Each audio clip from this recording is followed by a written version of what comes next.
Hello, everyone. So today we have a different kind of video on each of our channels. I am Hunter Salazar.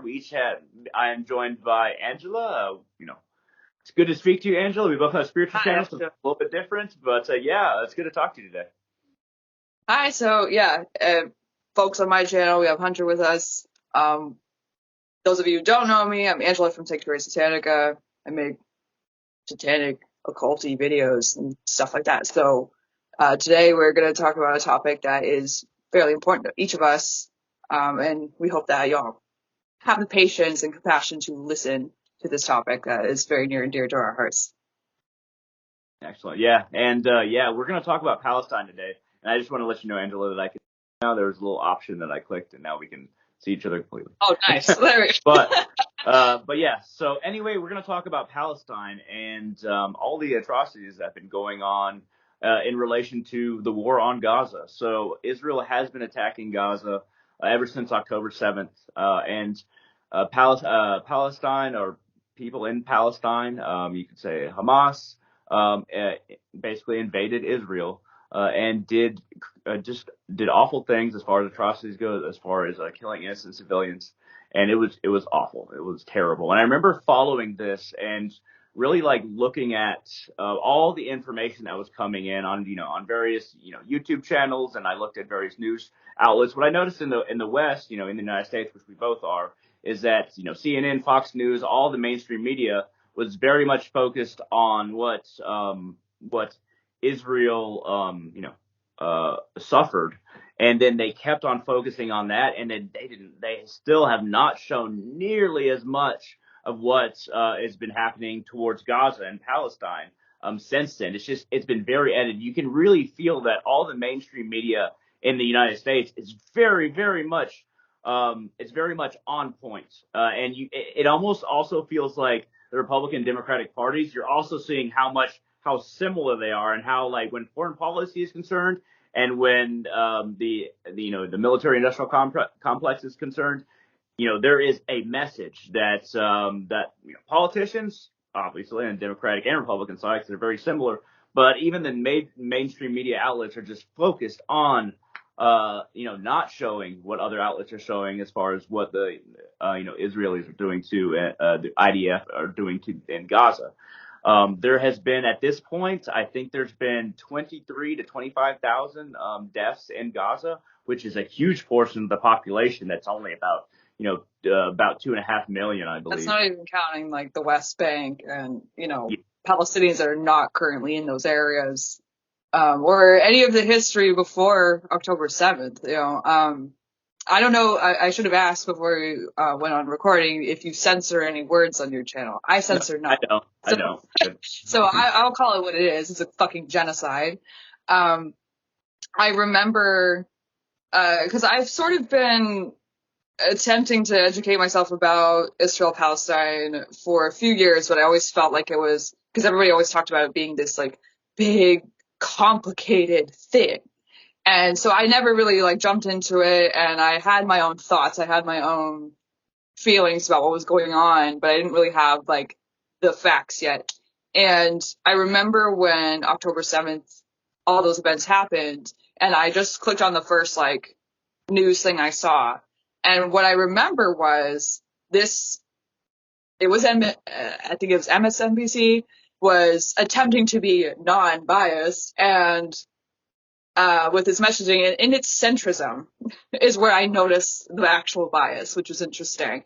They were showing clips of a hospital in Israel and clips of hospitals in Palestine.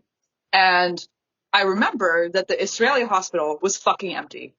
I remember it was fucking empty. It had lights on. They claimed that these bombs always hit this window. This window was untouched.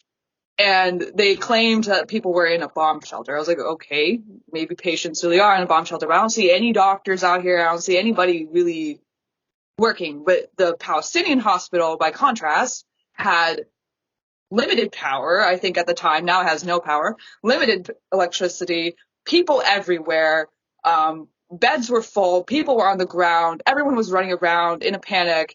And I remember they had put these two shots side by side and were like, look, see, both are suffering. And I was like, my own studies are telling me something else, and I'm going to look further into this, and I'm going to keep educating myself on this. And I came across more and more history, interviews from people who were former IDF soldiers from 15 years ago, exposing the real agenda going on, exposing this plan to displace people from their homes, exposing this plan to shoot civilians, even shoot dead bodies long after they've been killed. And so, based on my knowledge of how the West tends to treat the Middle East, anything that's like blanket labeled terrorism seems to be a reaction to Western occupation and Western colonization, Western violence. I'm not excusing acts of terrorism, of course. I'm not going to endorse these things as people accuse you of doing when you defend Palestine.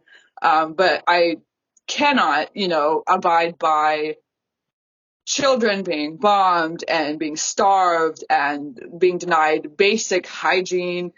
There was a man I saw the other day sharing about how there are women without menstrual products. That's something that's not being talked about at all right now. And for women of that culture to not have the dignity to clean themselves up is embarrassing. And a lot of women, you'll notice, are wearing their prayer garments all the time in case they are bombed, so that they are dignified when they are dead. So they are essentially wearing their funeral clothes all the time. And there's no comparison to me, between Israeli citizens who, for the most part, are very comfortable, and are very comfortable crying on camera for money and all these things that they're doing right now, versus people who are in their funeral clothes constantly picking children out of rubble with their bare hands because they're not allowed to have construction tools to rebuild anything or to move anything. So to me, it's a very clear-cut power imbalance, aside from occupation. I know you didn't want to focus too much on the states, but to me, that is kind of part of the power imbalance there. And what really drew me to talk about this topic with anybody, but especially with another practitioner of sorts, was that I felt like I wasn't seeing enough people besides the awesome Kellyanne Maddox and a few people in my smaller circles of smaller platforms talking about the current events and talking about what is going on. And I found that a lot of people with larger platforms didn't want to risk, controversy or whatever, and hide themselves away and just pray it all away and just be positive. And I just find that so hypocritical. I just feel like if you're going to stand here as a healer, if you're going to stand here between worlds, this is part of the collective shadow work we all must do. And I feel really inspired actually by the global revolution that is coming out of people standing against this violence. So hopefully we can further that today. Yeah, and Yeah. there's a whole lot of things that stick out, and things that you mentioned as well. So the amount of bombs just dropped. So first of all, the Gaza is the most densely packed area on the entire planet. Also, almost 50% of the population is below the age of 18.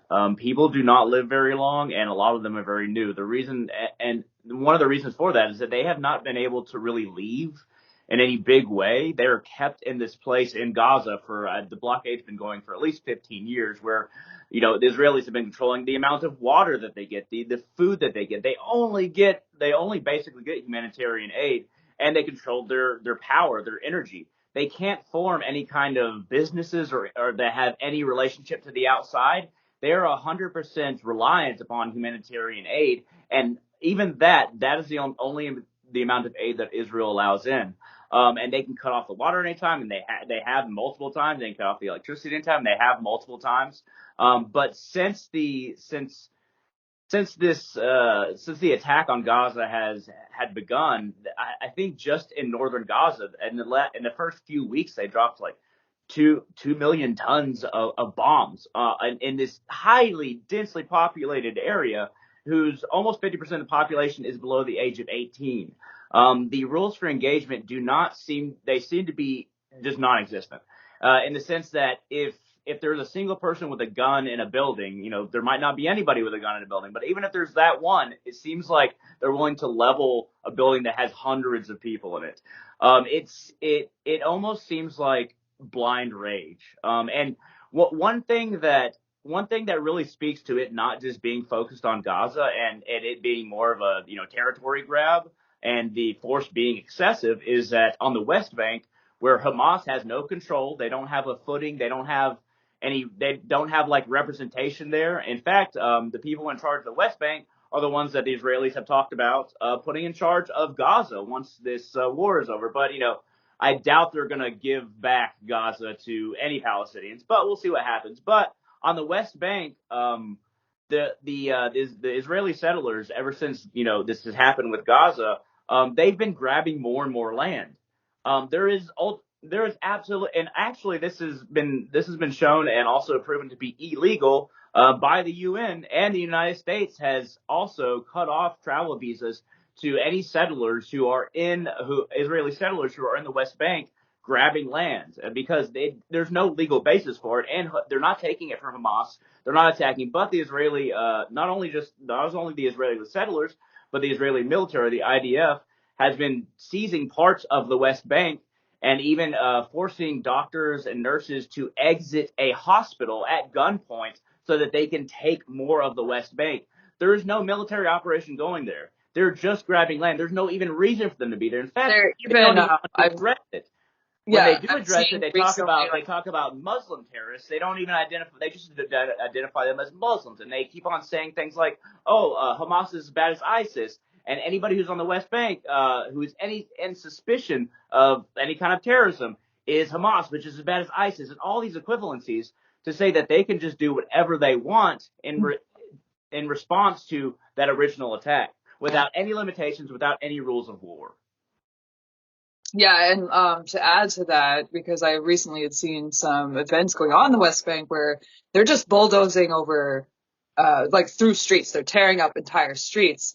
And prior to that, I had seen them, the IDF, rip up cemeteries of Palestinian bodies.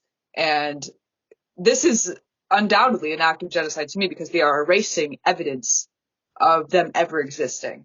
That is what they are attempting to do by tearing up their streets, by tearing up their dead, and not allowing them to bury their current dead. There's a bunch of bodies in their prisons right now that they have not released back to their families. There are children still buried under rubble that we are unable to locate. There's they are trying to erase history of these people existing. We have to remember that Gaza and the West Bank are not traditional regions of Palestine. The entire land that is now occupied was considered Palestine. These are occupational areas of colonization that they are confined to and forced into, that most people living in Gaza or surviving by a threat in Gaza, I should say, are not from there. They are from other parts of Palestine that have been shoved into that place because the rest of Palestine has been invaded by settlers who just go in at gunpoint and shove people out of their homes. There's a good documentary, I can remember what it was called. It was about a certain area that was just seized by the IDF, and they are interviewing only Israeli people.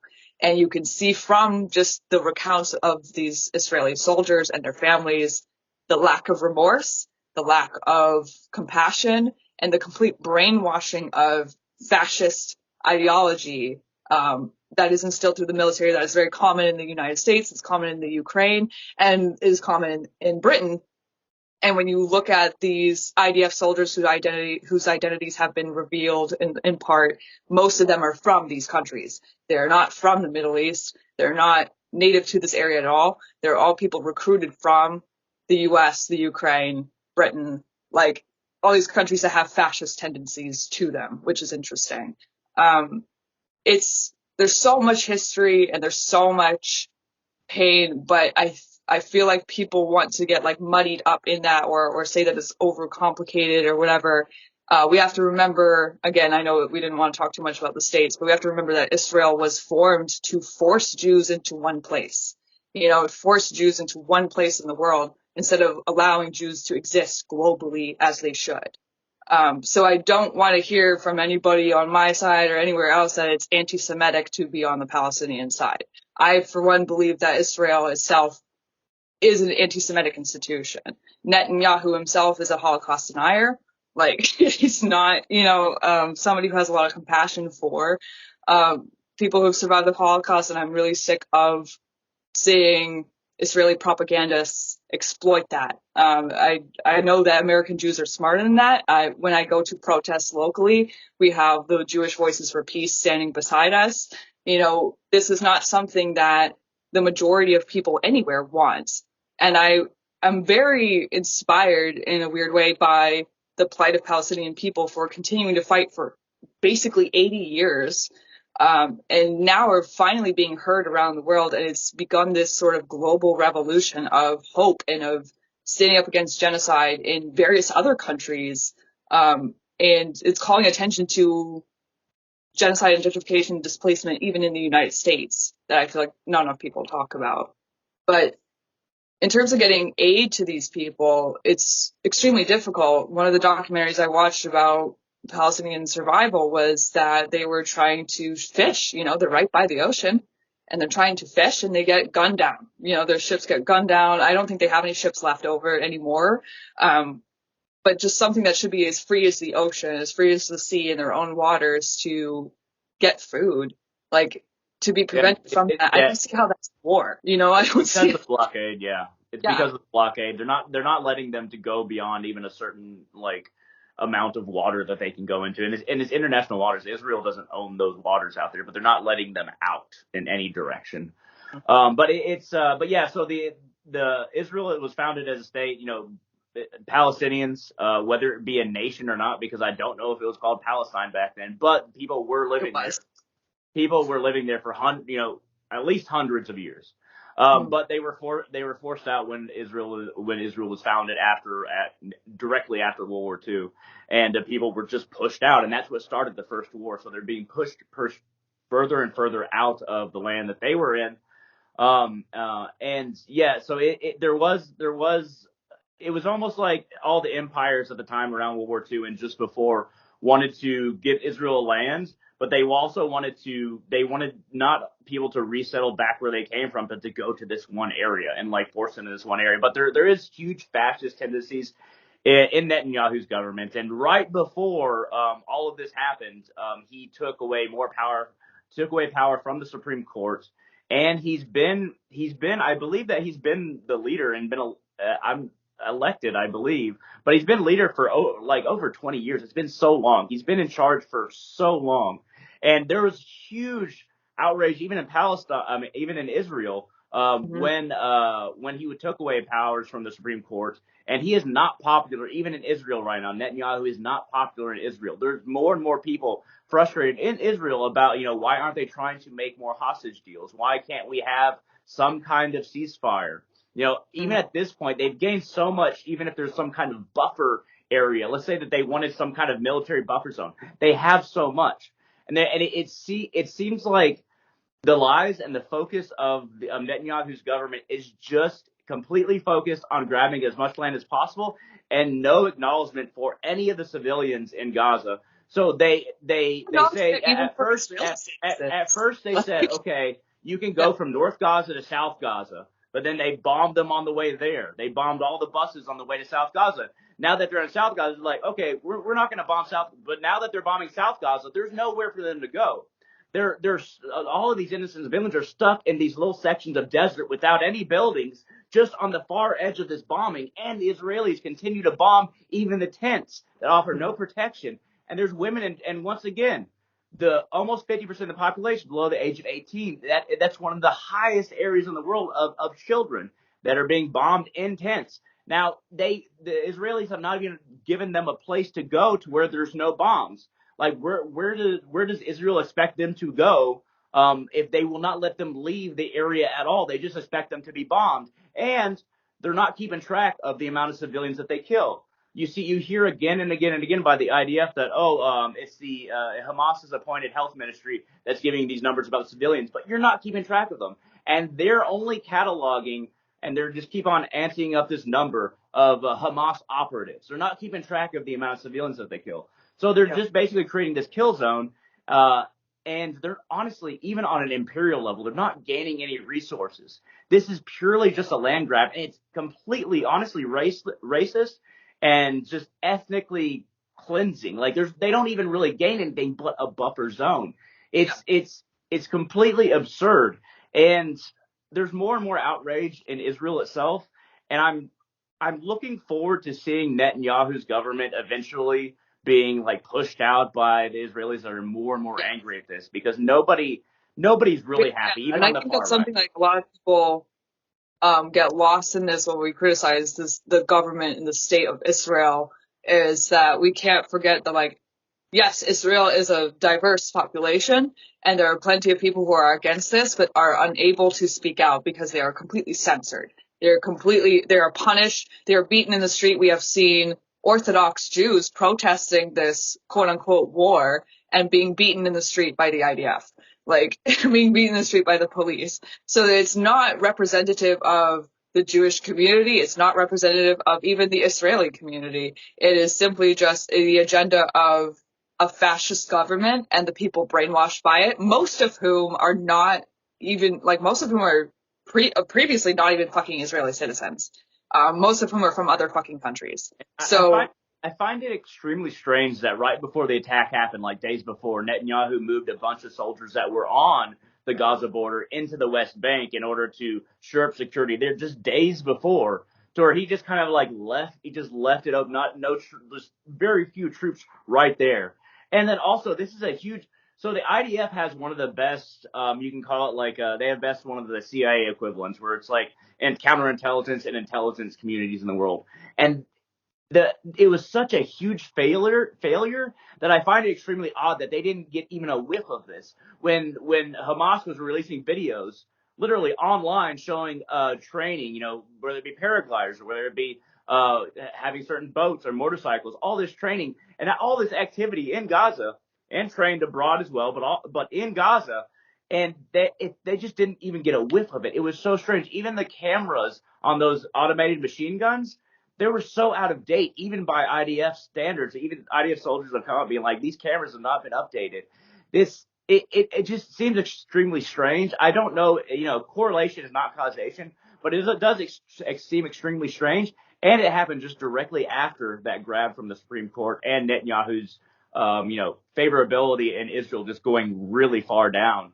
But it also feels like that Israel is, whoever's in favor of this continued military action, not all of Israel is, but whoever is in favor of it, it's creating tension in the Middle East directly around them because they're surrounded by, quote unquote enemies. It's creating more and more hatred and tension and directly around them. And they were gonna sign a treaty, basically a trade treaty, right before this happened with Saudi Arabia. Now that's been pulled out of. And then there's all this animosity created directly around them. Even if somebody's a selfish person, they gain nothing from this but a little bit of buffer zone and ethnic cleansing, because it does feel very racist. And a lot of those settlers that they've allowed onto the West Bank, Israel's allowed onto the West Bank, and honestly even settled there. A lot of them I believe in this strange prophecy of pushing out the Palestinians from their land, and that the land is actually theirs. It's strange that this prophecy keeps on coming up, especially among the Israeli settlers on the West Bank. It's just really strange. So it does feel like ethnic cleansing. It does feel like genocide, and it does feel like a rejection of Palestinians as people, as a state, or even the rules of war. And the rules of war just being tossed out, and in a way that we have not seen in a long time, especially from a quote unquote first world country. But like, Palestinians are not even the only ethnicity that have suffered in this land, because the Bedouins who were indigenous to that land have been completely pushed out. They are people with nothing to take. They have no land to take, and they just simply, killed or exiled them completely out. And it's bizarre because, like, there's no motivation to dig up dead bodies. There's no motivation to destroy cemeteries aside from true ethnic cleansing, not just from present, but from history. And that is a huge indicator in genocide. The IDF is using, I think, phosphorus gas, which is a war crime, which is banned by the United Nations. And they're just able to do so, I don't know, because of the US backing them, or because, like, the nuclear power or whatever it is. But the US is a huge factor in this, and it's extremely frustrating that I feel and I've noticed the majority of U.S. citizens really not standing with this. Even if there's people who are not super invested in this, they're not a fan of like war going on in the Middle East. And I just get so frustrated with people who say, well, what can I do about it? I'm like, well, you can start just with boycotting. It costs nothing to boycott. It costs no effort even to boycott. It's really simple. A few things off the top of my head being Coca-Cola, Starbucks, Disney. You're not missing anything with those. So you might as well. I think that we should cap this section and do another section. But yeah, thank y'all very much for watching. Y'all will see us again in just a little bit.